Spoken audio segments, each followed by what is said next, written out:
I had a dream job working at NASA. And the greatest thing I've ever done in my career was to leave that job. Now, this might sound crazy to you, but when you hear how incredibly important this job once was to me, you'll probably think I'm even crazier. So what I'm about to tell you is my journey and how I discovered success in this process. I had an interesting childhood. Aside from being a homeschooled only child, my family had an interesting take on vacations. Every year, we would travel to Florida, and whenever we could, we would schedule our trips around space shuttle launches. So I had the chance to see 4 shuttle launches in total, including the very last. And I always remember that very first launch experience. I remember the lights and the sound, and more than anything, I remember the way that the ground shook. And I thought in that moment that I want my life to feel like that. And so I set my sights on a goal that one day I would work at NASA. As the years went on, I decided the best way to reach my goal would be to study engineering in college. And so despite some rather poor grades in math and science, I stubbornly walked into my freshman engineering class, went up to my professor and said, "What can I do to work at NASA?" Lucky for me, my professor understood my dream. And he said, "Why not get involved in research projects or robotics competitions where you can compete at NASA centers and maybe even win an internship?" Very quickly, I was off and running, involved in 4 or 5 different projects on top of trying to take classes. I'm sure my classmates thought I was crazy, but I was motivated because I was chasing my dream. I also had a hunch that my homeschooled upbringing had something to do with my attraction for this chaotic work environment. You see, my mother worked very hard to ensure that every single day was different for me. I experienced my education through hands-on projects, travel, and field trips, and I was never confined to the 4 walls of a classroom.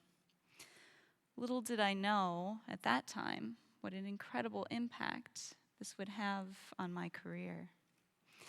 And so I made it through college in this way, and when I graduated, lo and behold, I had my job at NASA waiting for me. I was so proud because I thought I had successfully manufactured my dream job. I was working alongside the brightest engineers on the planet on incredible technology. And yet, very quickly, I realized that something was wrong. The once motivated and excited college student had disappeared into a demotivated employee. At first, I panicked and I thought, my gosh, maybe I was never cut out for engineering. All those bad grades, they were right. But then I thought about me in college and the child that sat watching the space shuttle launch. My passion for technology had not gone away. The problem was that I had been raised to be unemployable. I would never fit in this 9-to-5 work environment, even if it was NASA. So I had a decision to make. Do I do what society tells me to do and hold on to my achievement? People would say to me, "Courtney, it's NASA. How could you even think of leaving?" Or do I dare to allow the question in my mind to be answered? What if I'm cut out for something else? So I decided to leave NASA, and as I did this, I went through a process. I thought, is it that I'm running away from something, or am I running to something else. What's next for me? For me, I was lucky. I had something to run to, even though it was just a hunch. See, I had started a company by accident when I was in school. It was something that I always thought of as a side project or a distraction on my way to reach my dream job at NASA. But very soon I would find out that this job is where I belonged all along.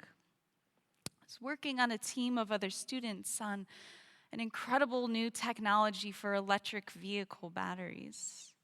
My professor recognized the potential in this technology and said, "Why don't you pitch this as a business idea?" I thought, well, I'm an engineer. I don't have any idea how to start a company. But again, the same question came about. Do I choose to stay in my comfort zone? Or do I dare to have that question answered? What if we tried?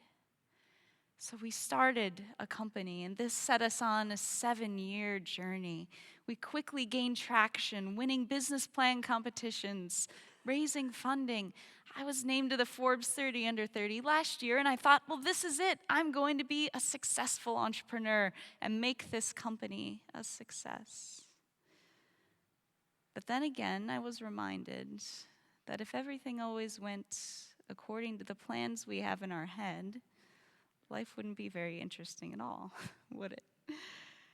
We had a team member enter our company and break the trust in our relationship.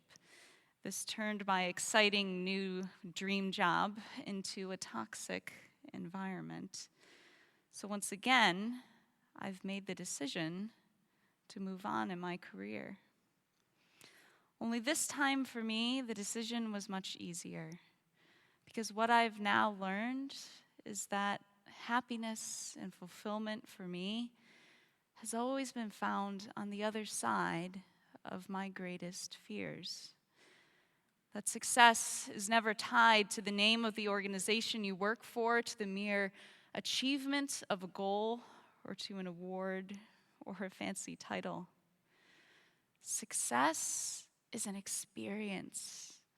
It's something that we find only in the process of leaving ourselves behind and chasing after our dreams with everything that we have, only to find ourselves in a better place than we could have ever planned for. I'll leave you with a final thought. It's my personal mantra. It was a quote that was taught to me by my mother many years ago. She would say to me, "Courtney, go confidently in the direction of your dreams and endeavor to live a life which you have imagined. Then you will meet with a success unexpected in common hours." Thank you.